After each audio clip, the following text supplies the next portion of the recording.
156年，34歲嘅王陽明做緊明朝兵部主事，因為得罪咗當權太監劉瑾，俾人打咗40大板，差咗連命都冇埋。之後佢俾人哋去當時被視為萬方之地嘅貴州龍場嘅，去到貴州修文縣嗰度，瘴氣重，人又少，跟住喺僕人都陸續病倒，連生存都成問題。對一個飽讀聖賢書、心懷天下嘅儒者嚟講，呢啲唔單止係政治生涯嘅崩潰，仲係修身、齊家、治國、平天下理想嘅重大打擊。佢曾經問過自己：天子問聖人，遇到佢嘅情況應該有咩道理？喺農場極端孤寂同苦難之中，王陽明日夜沉思。如果聖人好似孔子、孟子咁，處於佢而家佢嘅絕境，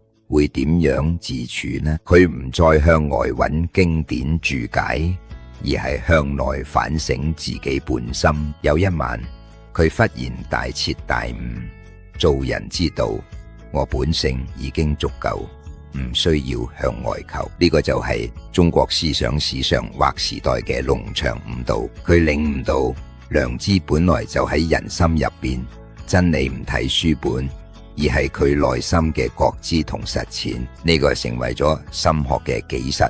王陽明後來提出，繼續喺世上默默修煉做功夫都係有益嘅。佢又話，淨係增長知識，最緊要都係有志氣去支撐，最核心嘅就係良知。每個人內心都有分辨是非善惡嘅良知，只要誠實面對佢，並且喺行動上實踐就得。佢回顧自己早年沉迷詞章、沉醉佛法，專心研究朱熹各種知識，但都冇收穫嘅經歷，先至明白原來嗰啲老樂好似行錯路，其實都係通往良知必經嘅顛簸。悟道之後，王陽明唔單止成為一代思想宗師，仲以文臣身份平定陳王之亂，剿滅好多匪患，展現咗由內到外嘅實踐力量。冇創立咗陽明心學，影響咗日本明治維新嘅老師，好似西鄉隆盛、